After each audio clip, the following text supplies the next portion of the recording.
Hi, everybody. Welcome to Talk is Cheap. I'm your host, Miss Carrie Baby, and I have my co-host here today, my special guest, Miss Tasha Wilson. Nice to meet you, and shout out to Baltimore, Maryland in the house. Woo! So, Tasha, go ahead and introduce yourself. Hi, everybody. My name is Tasha Wilson, also known as Tasha W., the Messenger of Hope. I am an author, entrepreneur, certified professional life coach. I am a transformational speaker. I'm a woman of like many hats, but ultimately, I'm Tasha W. That's the best name I could ever have, and it's the best position to be in, is to be myself. Yes, and I'm happy to have you, Tasha. Thank you for coming on. You guys are going to hear a very great and inspirational story tonight from Miss Tasha. But first, just starting out, Happy Women's Month, Women's History Month. Yes. Yes. And y'all know I did the challenge last week just to hold up and say I challenged myself. It was men and women doing it all over the world. It's great to see a stance to say, that we're beginning to see a ton of equality around the world and just a lot of inspiration for us being women and for men to actually support us with empowering us and being there for us while we, continue our journey. So just a little bit about why we celebrate Women's History Month. Women's History Month is, like we said, it's highlighting women who have made a difference within our history. And it opens up that the world of possibilities to young girls like myself and like Tasha. Have we been on our journey and we're making our careers and changing in this world as well. Also, this month it's about just sharing and inspiring stories and to salute to countless of women and making an impact within their communities, their nations, and the world. So yes, I have had a few amazing women on already. Like we started March 1st, hitting it hard, and last week was great. And this week we have Miss Tasha here. That's going to be a very another inspirational leader in our community, and she's also, like she said, public speaker, and everything is great. And then next week we're gonna end it off with something great as well. Another woman. So yes, thank you for being here, Tasha, and thank you for sharing your story with us. So the little things that we're gonna focus on tonight is trauma. So I was telling Tasha I have done a few episodes on trauma, but I'll reiterate that again for you guys. So trauma is a deeply distressing or disturbing experience.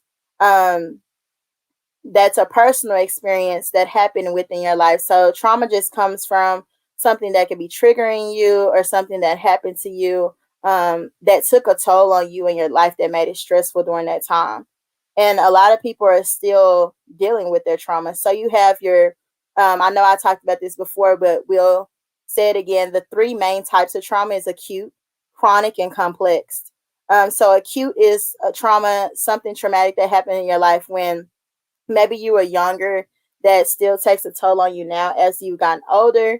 And it maybe just happened at once or twice over the years of time. And but it's something that's like accidents, rapes, an assault that happened, or even a natural disaster. We was talking about that snowstorm. That was traumatic for me. Not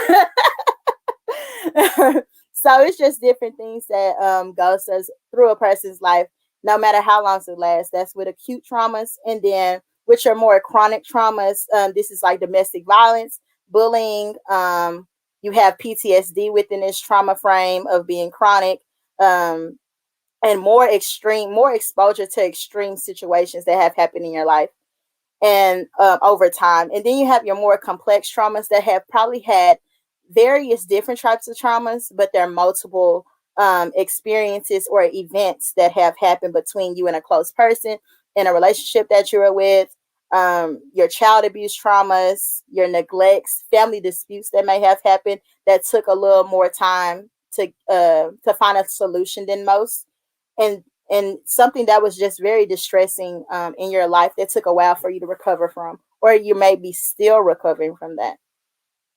And so that's trauma. And then we'll also talk about sexual assault. So just dealing with those traumas and things that have gone on. One of the traumas, like I said, we're in the acute stage, is the sexual assaults or rapes that have happened in people's lives. So Sexual assault is sexual intercourse. Again, so they have different types of sexual assault. Let me clear that up. So just a few of them, a big one in the world is rape. So sexual intercourse against a person's will. We know, we have heard the Me Too project. We have heard the, say no, or even if the person is unconscious, if they didn't give you a consentive yes, then that is considered rape. Um, we know we have seen some celebrities that have been convicted of this lately, which is crazy. I can go on that all day of things that I believe, but rape is also, like I said, a very popular and big one here. That's traumatic for a lot of women and men as well. I'm not in, taking them up out of it. And then we also have there's like unwanted sexual touching. So a lot of times women or men deal with sexual harassment or brushing up or saying sexual remarks to people. That's a type of sexual assault. And then you have your sexual contact with minors, like I said, which is consensual or not. And then you have incest, which is considered sexual assault, and that's having sex with family members. And then it's really subject, like they said, into any unwanted or coerced sexual contact. And then it goes into a lot of different ones that I won't say. So you guys just research those, and it can get really personal and go through that with, I always promote to talk to someone, with your friends, your family, with your children. I feel like it's a different times that we live in. Each generation is different. And so raising our kids within this time, you do have to sit down and explain these things and these definitions to them, or little things that go on. I know one that I like is my cousin, a few of them have 2 and 3 year olds, pretty young children. Um, and one of my cousins tells her daughter to call her private area her pocketbook. Don't let anybody touch your pocketbook. So she's always like, Mom, I'm okay. My pocketbook is good. And so it excites me because she actually does understand, like, nobody touched my pocketbook. And so, the little things that like that. And I know once she gets older, my cousin will go back and reiterate what the pocketbook was. So I just feel like it's always something that should be an open conversation within your household, or even with your friends, because your friends do know different things from your parents, how you are at school and everything. But just always keep that line of communication open, to things that's going on in the world. And also just thinking about that, I know a lot of times people have a hard time revealing what happened to them, or telling what's been going on in their life, or they wait over time to tell as well. So yes, Miss Tasha, you can also give your comments on this. What are some things that you like, your definition of rape or sexual assault? I definitely, when I look at it from the perspective, even from a social worker standpoint, but then also as being a person who was a victim of that, it's unwanted intercourse. It was a boundary that was crossed. You did not give permission. You did not give consent. There was not a resounding yes, and you were violated. So I look at it as that, just something that was unwanted. It was not consensual, and it was not invited in. Like, I did not ask you to go into my pocketbook. Yeah. you know. So I yeah. totally agree. Yeah, and so we'll discuss that a little bit later with Tasha. We'll go more in depth about that. Like she just revealed, she is a someone that has been raped before, and sexual assaulted, and so we'll go deeper into that. But just thinking about things that Tasha has gone in her life, not just focusing on that traumatic experience, but Tasha, being a public speaker, author, coaching, getting his PhD. Like she said, a person of, a woman of many hats in different careers, as myself as well. How do you balance your career, your personal life, and your passions? And is there a such thing as balancing? I think Balance is a thing. I think it's just more so of what your appetite may look like. I always try to use the analogy of your plate. Sometimes you know how your eyes are bigger than your stomach.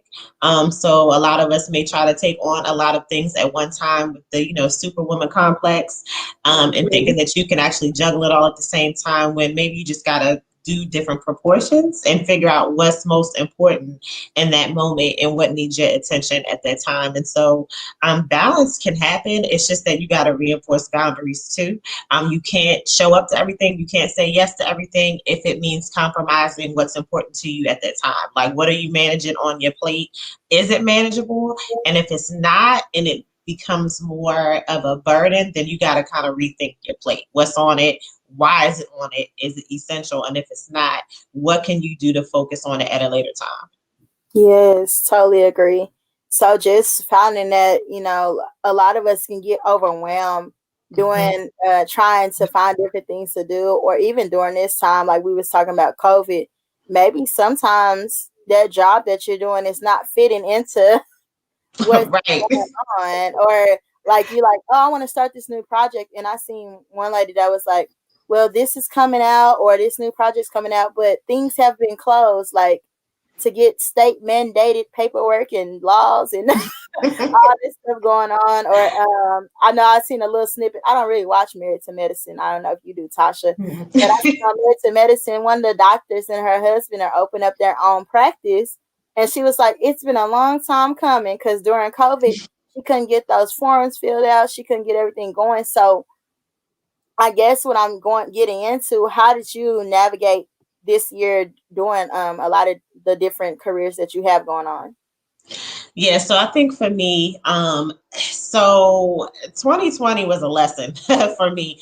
When the world was shutting down, actually before a few days before COVID happened, I was on bed rest because I did not listen to my body. I was on mandatory bed rest.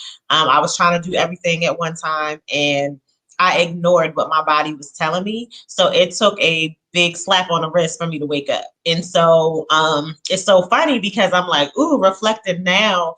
So like yesterday was me and my friends, we always laugh about this, is the year reminder of, oh, this is the first day you actually were well enough to get out of bed and actually, Wow.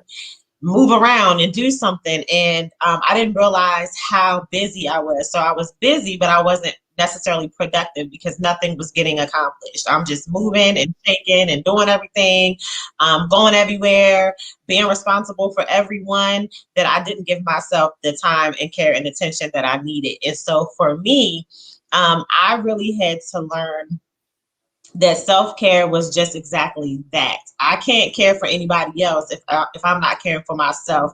I got to make sure that I'm good, because if I'm not good, I can't be a resource to others. And so that was actually what my focus was on. What actually makes me happy? What is my driving force to get up every day and be Yeah. impactful? What am I passionate about? And I focused on those things. And so I also had a strategy. So it was like, okay, if you love speaking and connecting with people, you love writing and you're working on a book, how are you going to divide that time? How are you going to make sure that you're not depleting yourself because you are a resource, and making sure that you're doing everything that you're committed to in excellence and not just throwing it all together just to say, hey, this is my checklist, I completed my task for the day, but really be intentional about it. And so for me, it was like, okay, even if it's something that I know that I could be good for, like, a podcast, right? And say, okay, realistically, do I need to have, be featured on 8 podcasts in 1 month? No. Hold space for somebody else. Somebody else Yeah. is just as, credible that can talk about it. You may not have to share your story every time, Yeah. let it be somebody else's turn. So knowing when to fall back and scale back, but then also knowing when to show up, I think is very important. Especially if I know deadlines in school. If I know that right now my focus is, okay, my schoolwork. So I make sure that if I am scheduling myself to do something, whether it's to speak somewhere or to do something related to my book, I schedule around that time from school so it's not a conflict, because at the end of the day, my goal is to finish out strong and have doctor in front of my name. So Yes. so because I think a lot of times people think that your purpose is just kind of like, and there's a cap to it, or your gift has a timeline or a time frame, and it's kind of like, no, your gift will always be there, and so will your purpose. But you have to make sure what is your priority in the moment. So for me, it was all about strategy, making sure that whatever I did, I executed very well, but then ultimately making sure that I'm taking care of myself first and then center everything else around that. Yes. Great, great, great. And that was a great strategies to have, because during this not just this time, but even over time, when you are going to school, when you are juggling those different things in your life and trying to get to that end goal, and to, like you said, to have doctor in front of your name, it's just accomplishment within itself. But during that time, people don't understand it. Burnout is real. This is Yes. something that can happen. I know I talked about my burnout experience as well. Like, it got time where I noticed, because I would switch different jobs. And Hmm. so now I'm getting a little older. I said, I need to find a job that I like and keep. And so, Right. I said, I like this one. We're pretty good. Hmm. Right. You're looking for stability. Yes. And it felt, and I just even feel more peaceful. I do the things I like to do. Like, everybody knows my podcast. Like, it's some days that I don't even feel like doing it, but I'm here every Monday, every Monday night, and I don't even really take a break in between. Like, this time for seasons, you guys, I'm not even taking a break in between. Too much of a break in between season 2 and season 3, because I want that momentum and that adrenaline to keep going, and like the Mhm. enthusiasm about it, and to keep Yeah. it going. And it's great, like, knowing that I was gonna talk to Tasha, and I was like, okay, I'm running a little late, guys, but I'm gonna be there, not just for Right. not just even for myself, for my guests, for my listeners that's on there, for the person that's supporting me and doing this as well. So I completely understand those are good strategies and balancings to have in life. So within doing stuff, within doing so, sorry, and balancing those things, how do you see yourself as, a leader, and how did you develop to become a leader? Yeah. So I've always been a leader. I just didn't always accept it. Mm, Like even when I was younger, I always stood out. Every time I was in a group, I always stood out. But yet it's one of those things like, how does the quiet one stand out, right? But stand mm, out in a positive way. Like people were always drawn to me. I didn't necessarily understand why. It wasn't until I got older, and then people always just tell me, you're like a beacon of light. People are drawn yeah, to you because you just have this positive spirit and you're very peaceful and relaxed. And it's so funny because even when you're inside, you just all over the place, you still have this aura that other people recognize. yeah, And so, for me being a leader, it wasn't until I realized that if I'm not going to speak up, who will? If I'm not going to lead the pack, who will? And so, always being an advocate, always being a bridge builder, always making people feel valued and comfortable has always been my thing. I never like people feeling like they can't be themselves around me. Even as a child, if I saw somebody sitting by themselves on the playground, I go over there and say, how are you? My name is Tasha, kind of mm, thing. I never wanted people to feel like they had to deal with life alone. And so I think that's where I really recognize the perspective of you really are a leader. You don't have to necessarily walk around and have a title in front of your name, but the way that you carry this presence of wanting everyone to feel included, wanting to foster community is major. And so that's when I realized, okay, I'm a leader as far as being a voice for a group of people who feel like they can't speak up about how they feel, about what they're dealing with. And so for me, it was just kind of like, when you get into a situation that it kind of forces you to open up your mouth and speak yeah, up and advocate, that's when you realize, okay, so this leadership was always in me, but I really needed something to kind of frustrate me enough to say, mhm, okay, the flame was already there, but we just needed you to ignite it, and yeah, that's how you just roll with it. So I think for me, it's just always kind of like, because I was so low key and I was always so chill and laid back, that people assume that to be passive. But I've always been Mhm. assertive. It's just knowing how to flex my power in a healthy way and making sure that I get my point across. Great. Yes, totally understand. Always just being assertive in things that you do and knowing not when to. It's kind of like Hmm. you know when to be quiet, but then you know when to speak up to it that right moment. Like you Uh-huh. said, not taking away from that, like doing everything in a positive matter, like and not being negative or oh, you gonna let them, you know, like some people say, oh, you gonna let them speak to you like that, and it's like, Hmm. no, you don't have to curse everybody out. You can still get your point across without being reckless and Right. understand what's going on. Or okay, I'll shut them up when I get up there and talk and tell my truth. Okay. And then you just come off and step in Exactly. and say, I did that. Exactly. Dropping It's the just mic and leave. yes. So it's just different things. And I think that's what a lot of young women we need to, you know, hear and understand. Like no one can take anything away from you unless you let them. Right. And, you know, and telling your truth about things that's going on and not letting that person that is against you or those Hmm. group of people that seem like an enemy get to you and say, no, what you're talking about don't matter. Or, oh, okay, we see you in Hmm. the room, but we don't hear you. But you don't always have to Hmm. be heard. As long as you see my Exactly. presence, then that's something Hmm. in itself. So dealing with different things that you coach on, I guess I'm just going through your many titles. What are some things I know we talked about a few. So what are some things that you coach certain individuals on? I know we talked about like self-discovery, Hmm. identity, purpose, and dealing with healthy boundaries. So you want to explain a few of those sessions and what they look like to us? Yeah, so identity is always like the starting point.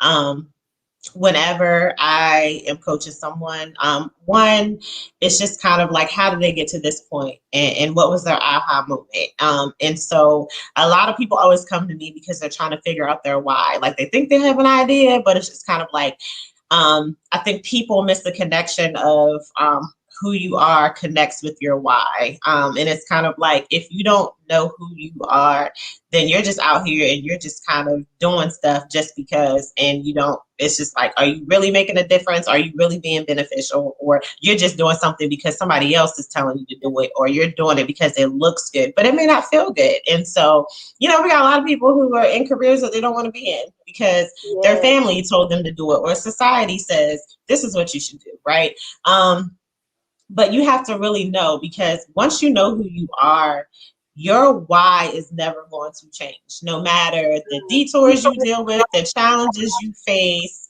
the obstacles that may try to put a halt on something or delay the process, it still doesn't change your why. It still doesn't change your reason for waking up and the intent behind what you're doing. And so I think identity is so important. And a lot of times I always start off with the fundamentals of who are you, and just to kind of get the curiosity for them to explain who they are. And then a lot of times it goes left where they're explaining who they are based on what other people describe them as. And I'm like, no, but how do you see yourself? Who are Yeah. you in that way?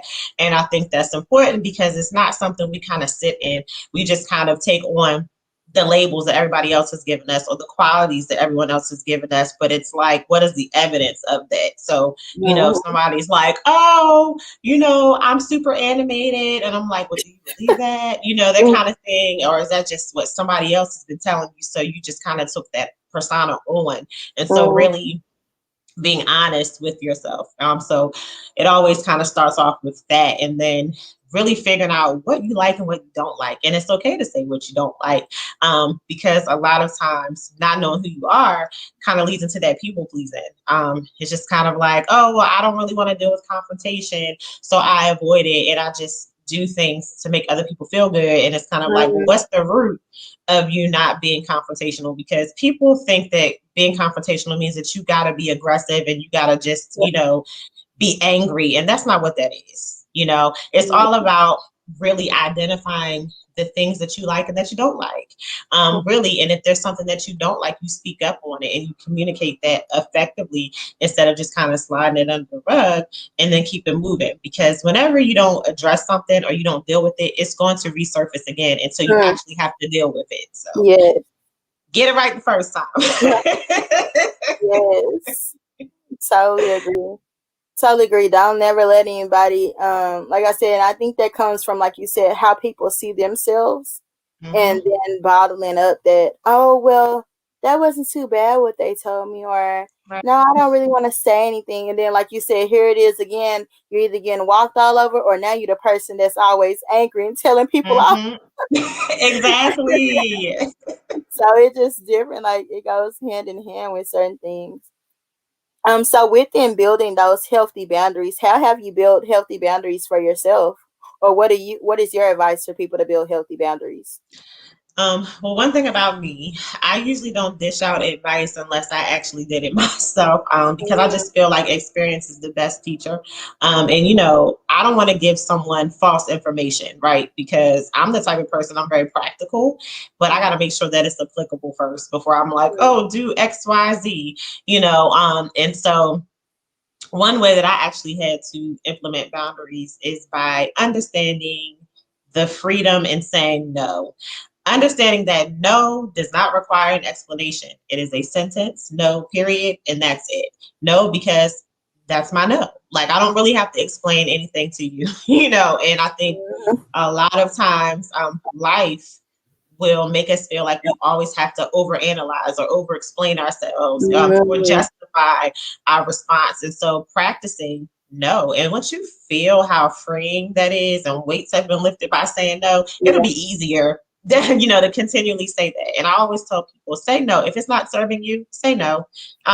You're not being selfish at all. You're protecting your peace is what you're doing. Because you yes, don't have to be a part of everything, and it's okay, but especially with us as women, mm, because we look like juggling a lot of things is easy. It's not. So people kind of feel like we just, as the more we take on, the more that we can do. Just because yeah, we make it look easy doesn't mean that our load isn't heavy. So if we say exactly. no, we're saying no for a reason, and respect that. Maneuver and figure out how else, you can resolve an issue. And so don't Mm, feel bad when you say no. And it's okay that you have to remind people of your boundaries. Sometimes people need a refresher. It's all right, but you don't got to be nasty about it, right? And then also being okay with saying yes to yourself. mm, Because what healthy boundaries look like, meaning taking time for you, making sure that you have that time to pause and pivot. You don't always have to be in a hurry. It's okay to wake up and not have a lot of things on your schedule and just kind of freely move throughout the day yeah, and see where life takes you. It's okay. And so making sure that you always feel good, you always feel centered. Healthy boundaries for me always means making sure you're in a positive headspace. So if you need to get some apps, that tells you on how yeah, to, headspace is a good one. If you're someone who likes to meditate on scripture, do that. But do what works for you. A lot of times people think mm, with healthy boundaries, that means, self-care practices of getting a mani and pedi. Those are all great things. But ultimately, the healthy boundaries start with you making a conscious effort and yeah, decision, protecting yourself, protecting your peace, and most of all, making sure that you're not connecting or engaging in toxicity, because if you're mm, not careful, it can creep up on you, especially with yeah, social media. I'm telling yes. you. Yes, it can. And great answer. I agree with everything that you discussed as well. So just shifting gears here a little bit, and like I said, going down the lines of these titles, girl.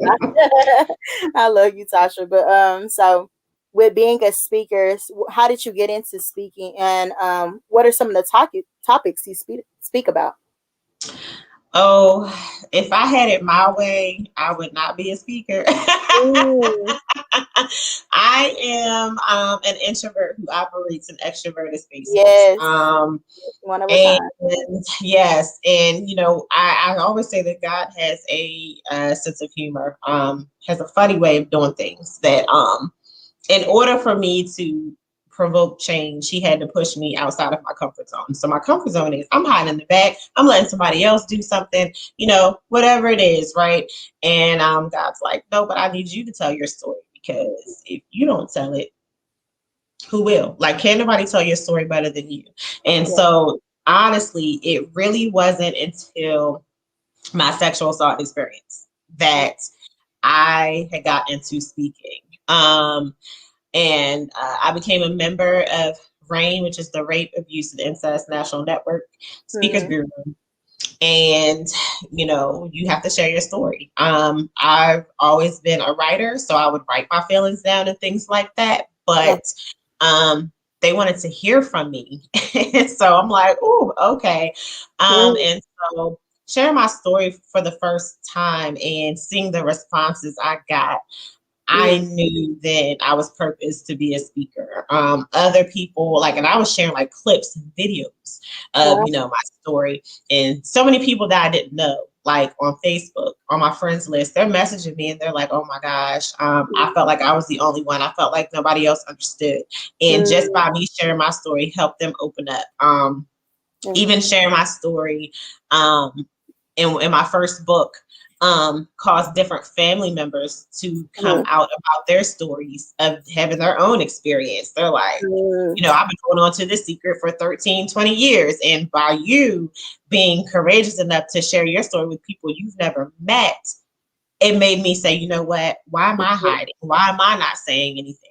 And just, for them to even get the therapy that they needed. And so when I realized that I was that one that a lot of people were waiting on, Mm-hmm. I realized that my purpose was way bigger than me.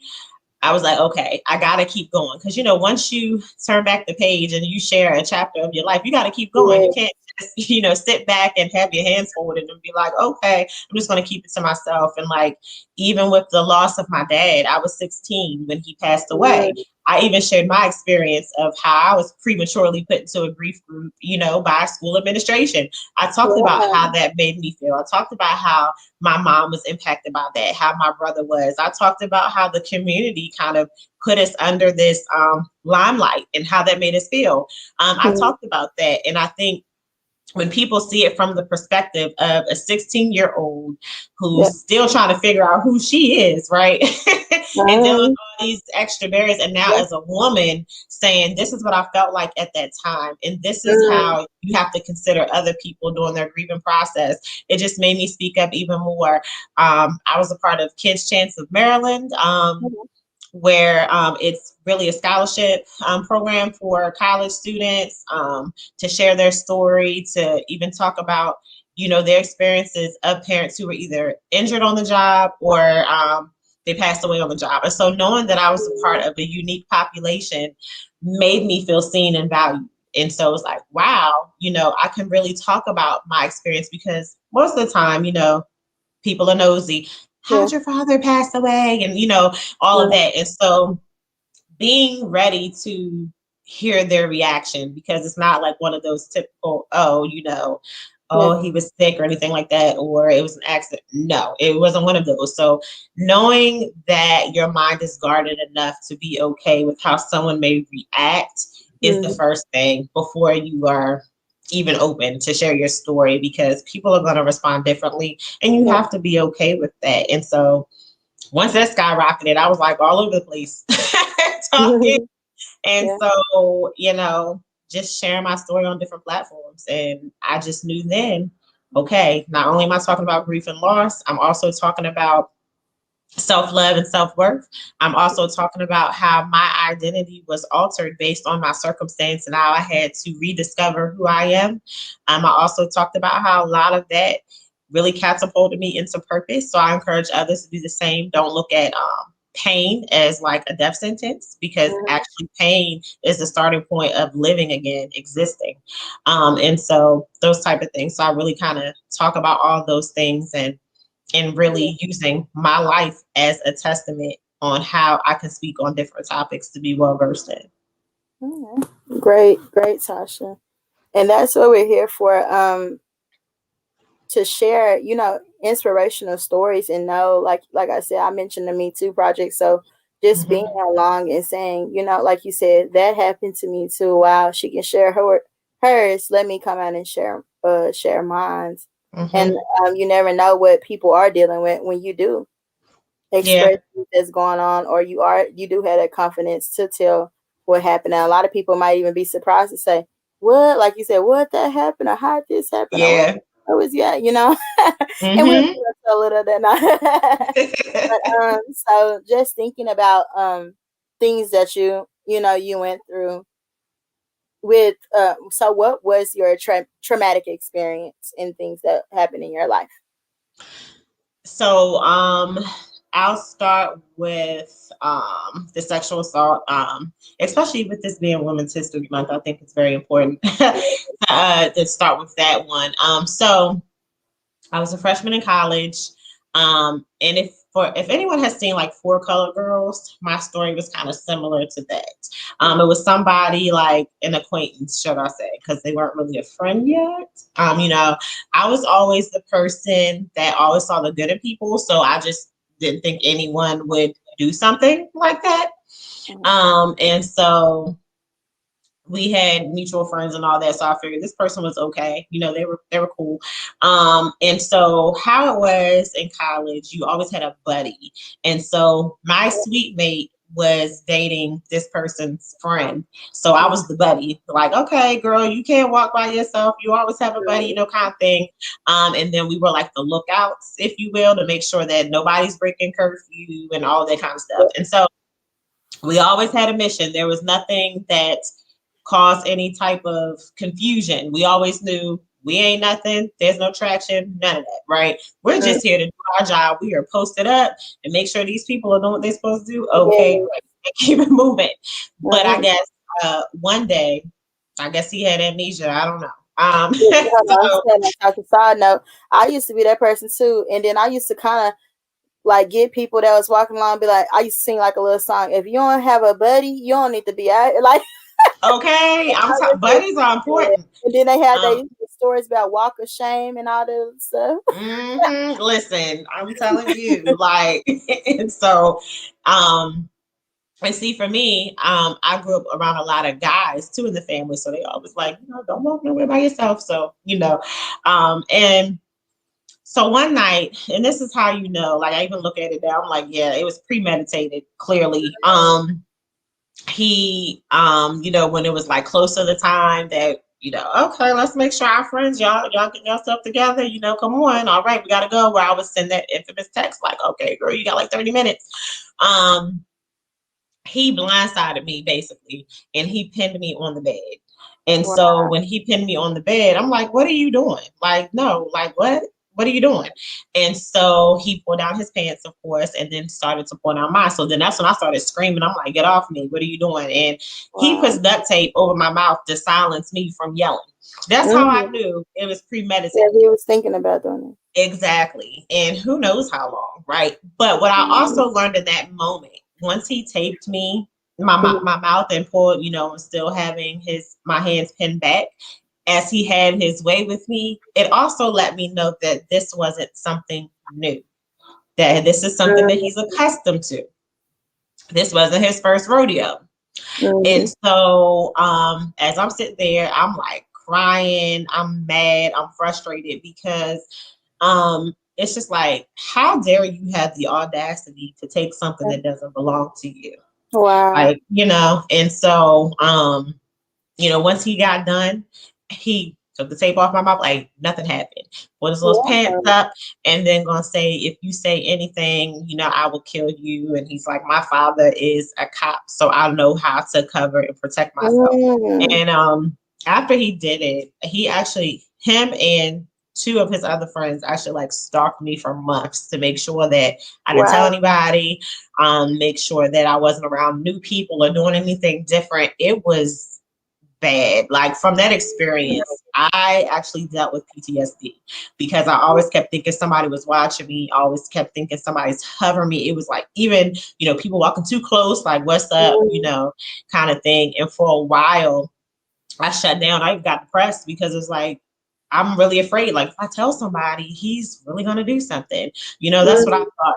So it got to the point where I allowed that experience, and I ultimately allowed him to have power over me, where I wasn't even myself anymore. I didn't recognize myself. I hated mirrors. The mirror that I did have on the door, I took it down. I just felt so ashamed. I didn't want to see myself. And I carried that burden at least for 5 months. And then, I'm just kind of like, oh my God. Like, and my thought was like, because he was unprotected. Also, I'm like, oh my God, Lord, please don't let me be pregnant, because what do you do in that situation? And I feel for those who have, gotten pregnant after being raped. And then it's just a whole nother can of worms. So it was just a lot going on. And honestly, um, I was just like, what do I do? Right. What do I do in that moment? And like my mom even noticed that I really started like losing weight and things like that. So she's like, what is going on? And to be quite honest, the first person I told was my brother. My brother and I are super close. And it's so funny. We're 4 years apart. He's older, but everyone kind of views us as twins. Like we know if one is off, we're off, or like something's not right. And when I told my brother, he was so angry, like he wanted to get him, of course, like a big brother would, right? He wanted to get him. And the crazy part is after that, the following semester, he didn't come back.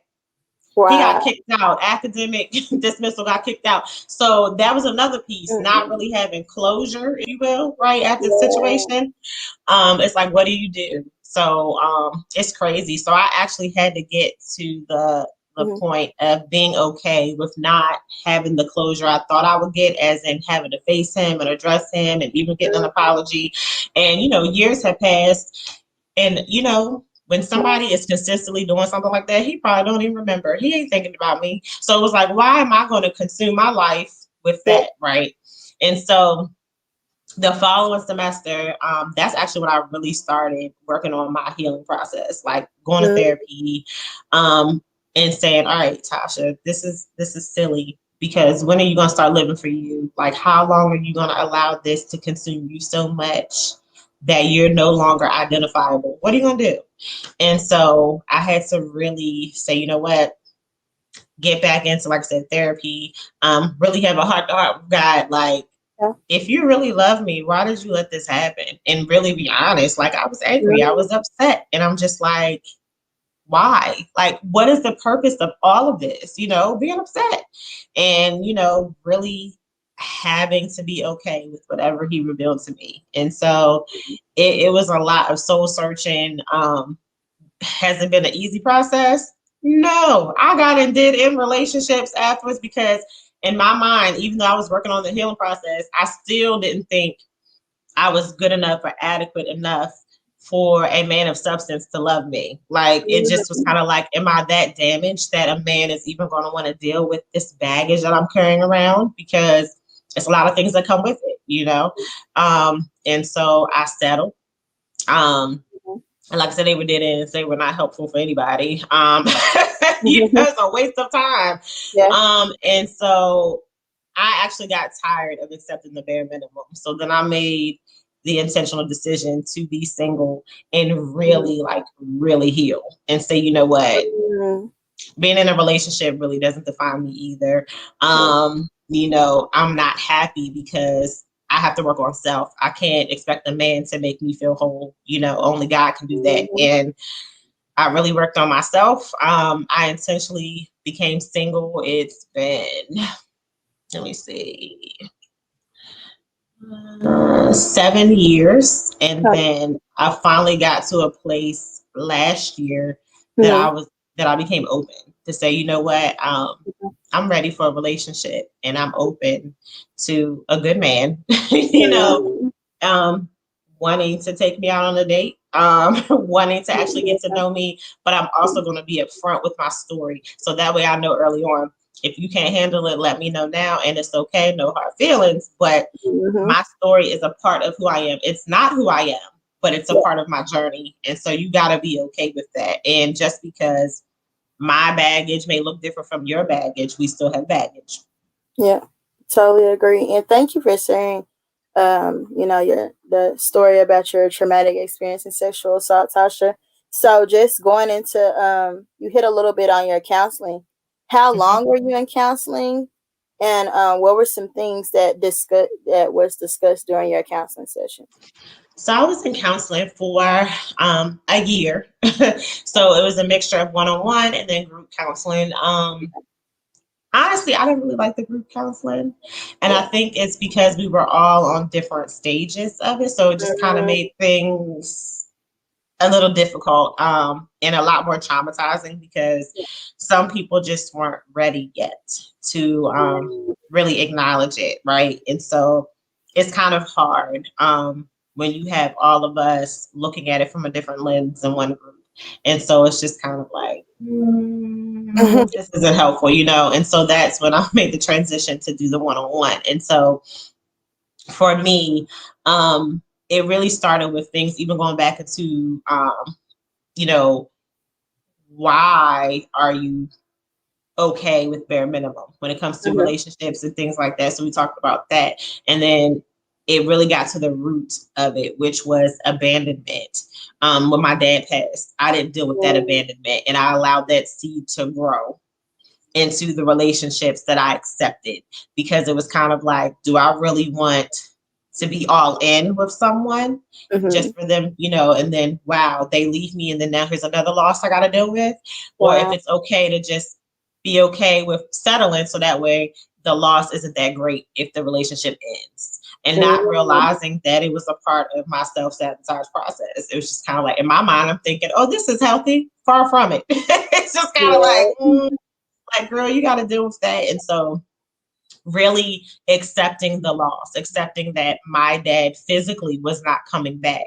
Yeah. And how was I going to learn how to live again now that I know that he's physically not coming back? So, really dealing with that, really processing and allowing myself to actually grieve. And that was something I have not done. Because like I said, at 16, life was just moving all kind of fast. I kind of, school was my outlet to run from it and not deal with it. And so finally having to deal with it head on really helped uncover a lot of other things that, you know, the sexual assault kind of brought up. And then those dead end relationships and really working on me and learning me and loving me and accepting me. Mm. Okay.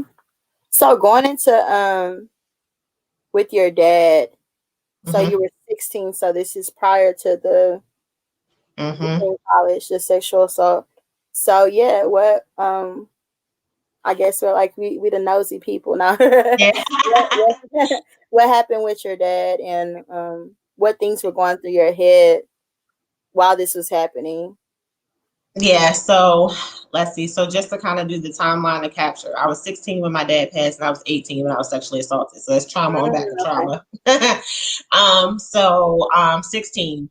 So my dad actually, so my dad, the last time I saw my dad was the night before. My brother and I, well, my brother, he was getting ready for work next day. I was still Mhm. in school, my junior year of high school. And my dad at the time where he was working, he was taking on somebody else's task, a coworker. Coworker was on vacation. And I remember him saying vividly to my mom, I'm so glad tomorrow's my last day of doing this because I'm ready to just do my job. Mm. You know, because you know how jobs do, which is why I was like, ooh, that's something, which is why I'm also about healthy boundaries because my dad was the reliable employee, you know, and he was Mm. always responsible. So they always had him filling for other people. And so, with that being, he would leave before I would get up and get ready for school. So my Okay. last memory with my dad was the night before, just to kind of paint the Yeah. picture. And so, you know, my mom told me he kissed her. Okay, love you, honey. See you later on today. My dad actually passed away from an explosion on his job, Wow. doing someone else's work. Mm, mm, mm. And Wow. found out that the machine in that room that he was in was a faulty machine. And we didn't find out until Mm. like afterwards. So the machine was at fault and something with the machine triggered off and it exploded. And he was the only person that was accounted for. Wow. And that's when I learned now as an adult, Mm. you got to be careful of where you give so much of your time to Mm. because he invested so much in that job that Yeah. it killed him. Yeah. Wow. Yeah. So dealing with your traumatic experiences, how your dad passed over. I'm sharing Mm-hmm. ages now. So that was over about 15, 20 years. And then your Mm-hmm. sexual assault was about this, probably about 10, 15 years ago as well. So Mm-hmm. how are you dealing with those things now, and how have they affected you? Are you still, I know sometimes it takes a while for people to really get over some things, but are you a little bit Mm-hmm. more comfortable in your life and the traumatic experiences that you've had? Yeah, I think for me with my dad, last year was the first year that I actually felt peace. Like Mm, Father's Day, birthday, all of that. And I think it really took me being shut down on bed rest, like, whoa, what I'm not going to do is repeat that same cycle. Because my mom says it a lot that I have a lot of his temperament. And she's like, look, we not doing this. You know, she yeah, had a come to Jesus meeting, like, we not doing this. And so it really put me in a humbling experience to say, you know what? We're not doing this. Like, what I'm not going to do is allow a job to kill me. I've seen what that looked like literally, so I'm not going to let it do that to me figuratively. And so, it was the first time like it was just so serene. Like usually Father's Day was awkward. It was kind of like I mm, should be doing something, but I can't, because I'm also a gift giver. So it's kind of like, what do I do? Like I don't really have, mm, anyone to give it to. And so it used to be really awkward. But last year it was just so much peace. Like yeah, I can't even explain it. It was just like, what? Like this feels good. Like, and I think it got to a point where it almost felt as if my dad was like, you finally got it. You figured it out. That what I don't need you to do is put so much of yourself into your work that you miss out on the moments that you need to enjoy. And mm, it was like, I get it, that's And good. so now I'm like, okay. And then with his birthday, like if anything, Mm, my brother and I was just like laughing at all the fun stuff that we would that's do with great. our dad and really share stories like to my nieces and nephews, like, this was your Mm, pop and all that. And then like for Christmas, we had surprised our mom, got a photo shoot. Um, that's we good. had these shirts that had, in memory of him. And then one of my really, really good friends, who's a photographer, was able to put like an old picture, like crop our dad in there to let That us know is that he's great. always there. And Yeah, so, like, for my mom to see that happiness and joy on her face, yeah, it was just like, okay, we're now in a different place. Because I think for me, it that's was great. always that protective shell to make sure my mom was okay. And so now Mm, that I see that she's okay, it's kind of like, okay. And it's like, it's okay to be okay. It doesn't mean that their presence never meant anything to you, but you're just adjusting now to the new normal without them. mm, And so it feels really good. Like even now, like I think about certain things that I say or do. I'm like, I'm my father's child, and we'll laugh yeah, about it. Or even now, I'm like, oh, I know he's proud of me that I'm actually being assertive and standing up for yeah, myself. Or, what would he do in this moment? So I always reflect on what he's taught me, and even now with relationships, I have so much peace now mm, about his loss because now again it's like my daughter got it because my dad affirmed me. He always let me know what a man should look like, what a yeah, man should say, how he should treat a woman. And so, mm, in hindsight, the sexual assault made me kind of lose that, right? The foundation. And mm, so, finally relearning that and getting back into that place has been really helpful. And as far as like the sexual assault, I forgave a long time ago. I mm, had to understand that forgiveness was for me, not necessarily for him. yeah, And to be quite honest, I even got into the compassionate mindset, like what happened with him that he thought that was okay. mm, Thinking of that, like yeah, having mercy on him, praying for him, like, okay, wow, because somebody's just not going to wake up and say, oh, today I'm going to rape somebody. You know what I mean? So what happened for you to perpetuate that behavior and think it was fine? And so, thinking of that and like really saying, you know what, hopefully like if he has some type of conscience, then maybe he's forgiven mm, himself for it. But I had to be free. I had to really be free from that situation and really yes, be healed from it in order to be all of me. And so, that's great. um, It's, during this time, just backtracking a little bit, mhm. with the sexual assault and your father's passing, did these things come up? Did you have do a separate counseling for your dad's passing, like a grief? A lot of times you got to like grief counseling, or did it end up coming up? I know I combine these questions. Yeah. Did it ever come up within the sexual assault counseling about your dad as well? Oh, it definitely came up with the sexual assault Yeah. counseling. And the funny part is, so early on, I mentioned how I was prematurely placed into counseling in high school. They placed me in a grief group. So the thing was, they called my name on the intercom, and I'm like, I don't know why they're calling my name, because I was not a student that got in trouble. So it's kind of like, why is my name being called? And so the reason why I say it was prematurely, because no one had the conversation with my mom to say, hey, this is an intervention service we think could be helpful. She didn't know until I came home and was like, yeah, so I was in a grief group. And she's like, wait, what? And so in hindsight, now as a social worker, you're kind of like, as a minor, you didn't think to communicate with the parent or guardian. So, like the gesture was nice, the intent, but the delivery needed some work, So I was placed in the grief group, and it was like other students in there that either experienced the loss of a parent, grandparent, aunt, uncle, cousin, or sibling, and it was very awkward. And I actually did not enjoy that experience because I was not at a place to talk about it, because it was literally like a week after my dad. Right. And so I shut all the way down and I didn't say anything. And so the social worker gave me a notebook and a pencil and said, if you don't want to talk to me, write in there. So that's kind of how that went. So that's why it kind of took me a while to go back to therapy and making the choice to say, okay, after the sexual assault, because my first experience was not a good one.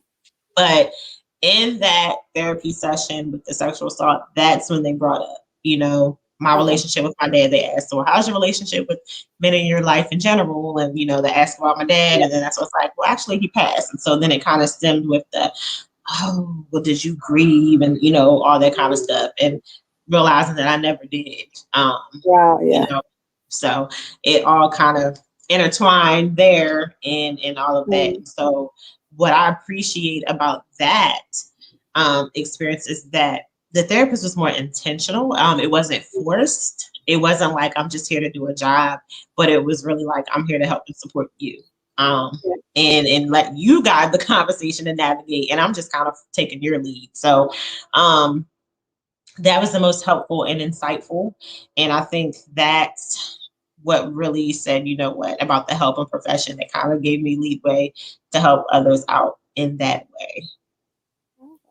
Great. And that's great, Tasha. Your story is amazing. We're glad to hear, hear you sharing it and being such a strong woman within sharing your story and the comfort that you are at now and knowing that, you seek help. Like maybe the first time didn't go right, but this time let's try again and let's do the things that we need to do.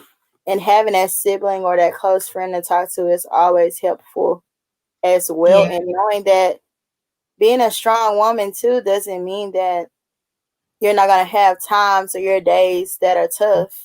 It just means that you have to get back to being that strong woman. Yeah, for real. A lot of times people say, oh, that's the strong person.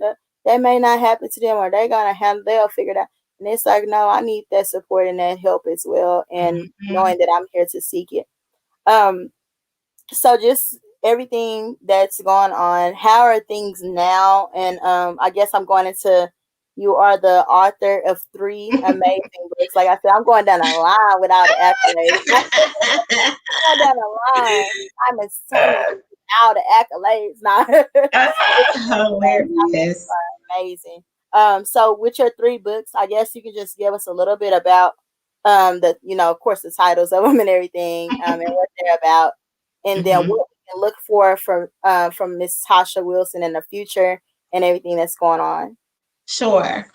So my 3 books, the first 2 are kind of like the siblings, if you will. The first one is Who Am I When Everything Is Silent? And then the cousin to it, or the sibling to it, is Who Am I When I'm Under the Limelight? And so they both talk about where I'm at in that moment. So like the feelings, the thoughts, the emotions, who am I when everything is silent really talks about the process of me dealing with my life transitioning Mm. um, with the loss of my dad. And so they're like, short stories, short narratives talking about basically the thoughts or the tabs that I always tell everybody, I have tabs in my head Yeah. that they kind of bombarded everything. And I just had to kind of release how I felt in that moment. So Mm. um, there are stories from when I was 16, 17, 18, really talking about that and how I felt like it'll really draw you in as if you were there.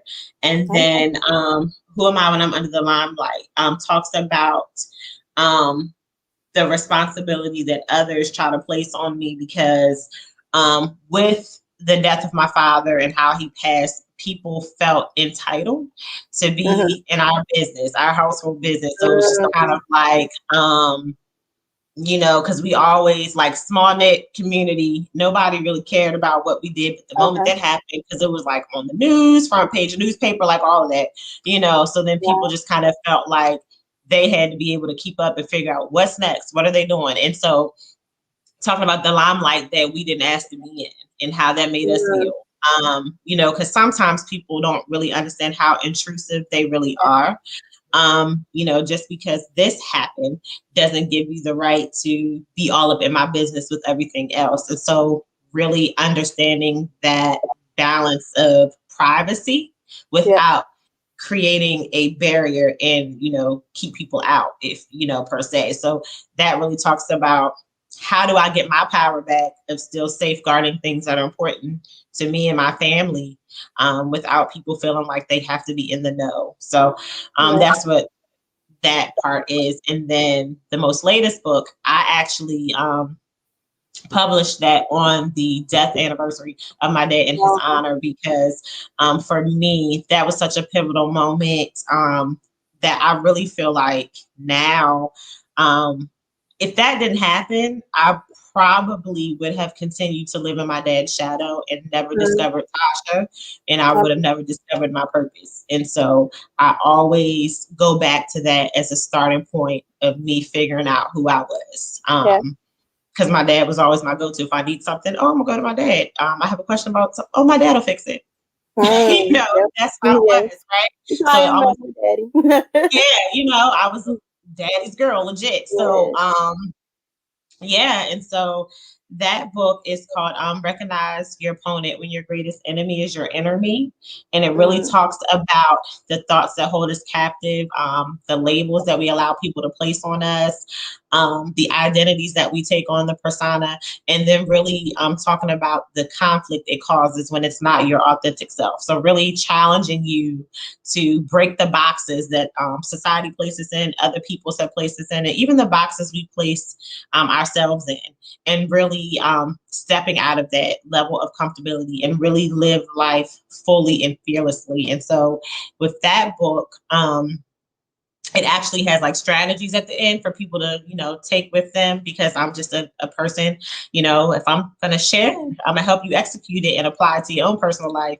And then I even have like questions after each section where you kind of write and journal and reflect your own life. And so I'm also, by nature an educator too. So, what lesson did you learn out of this? What strategies or what some tools that you need to work on for yourself? Because the whole point of that book is no matter what season you're in, that book can always be helpful.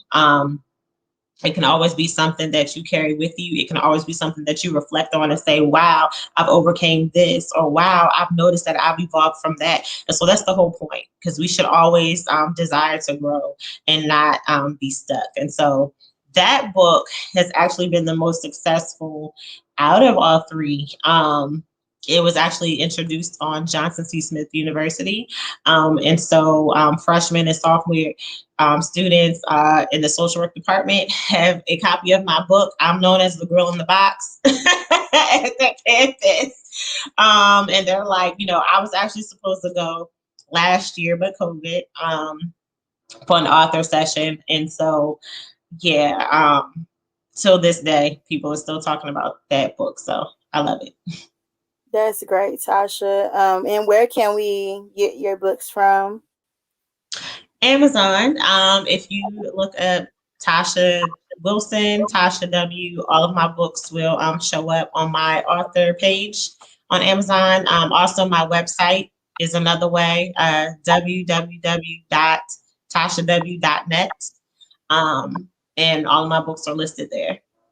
Mhm. Great, great, great.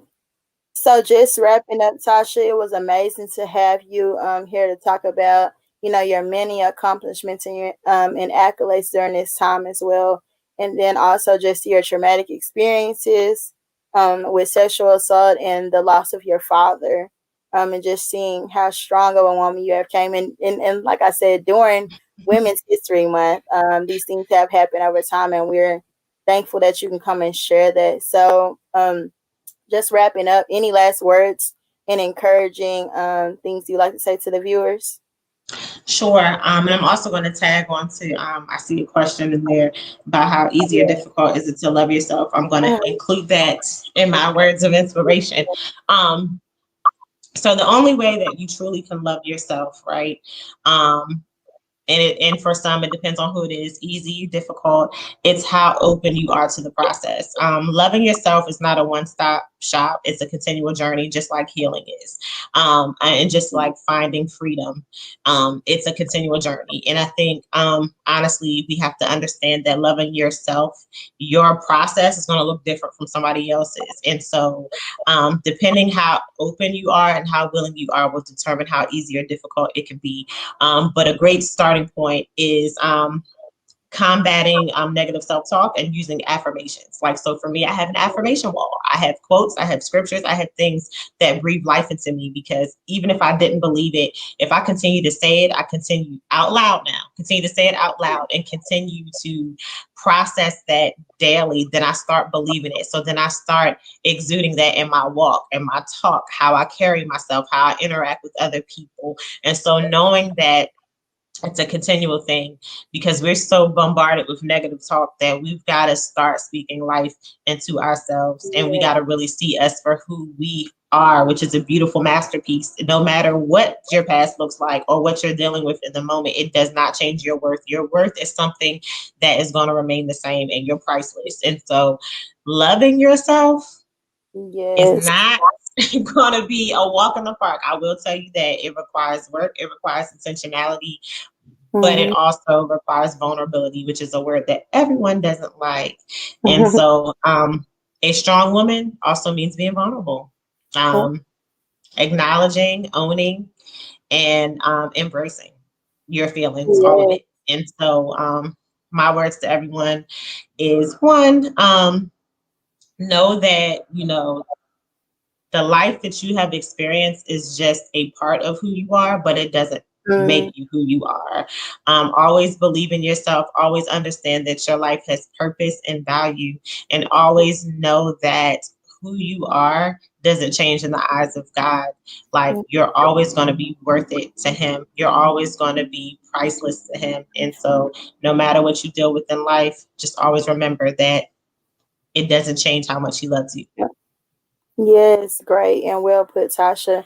Like I said, I've enjoyed having you here and thank you for supporting me with my journey on my podcast, Talk is Cheap. Is for you and others like you as well. And thank you for sharing your story. I know a lot of times it gets a little easier, but I know it can be Mhm. difficult as well. And Mhm. just always sending prayers and condolences with you and dealing with your many different and knowing that like y'all Tasha is great. Like I love all my guests and all the different connections and the things that they bring, not only to my podcast, but to themselves and to their lives. And adding Tasha in is just, another person that has an amazing experiences and things that they have overcome and things that they've done for themselves and for their business and coaching and helping other people as well. So thank you, Miss Tasha, for being here. Thank you for having me. I saw Maryland. I gotta go out there, and I will. Yes. Yes. Hot girl summer now. Hot girl summer. Yes. All right. Well, thank you, Tasha, for coming to talk with Sheep None Cuts None Censored. Thank Bye. you.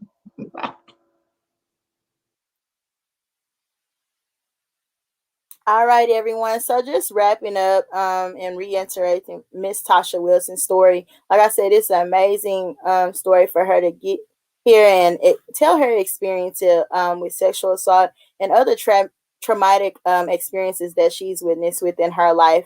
And during this, difficult time with COVID and how things have gone, have happened and how things have gone on, and knowing that you matter. And like I always like to implement hashtag save a life, because you never know with telling your stories or your different experiences that you haven't, where someone will say, hey, that was me too.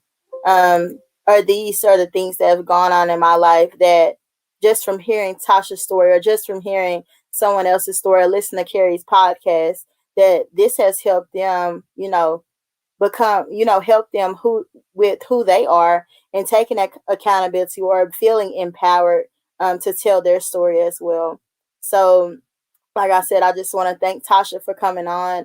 And being here to share her story. And again, happy Women's History Month.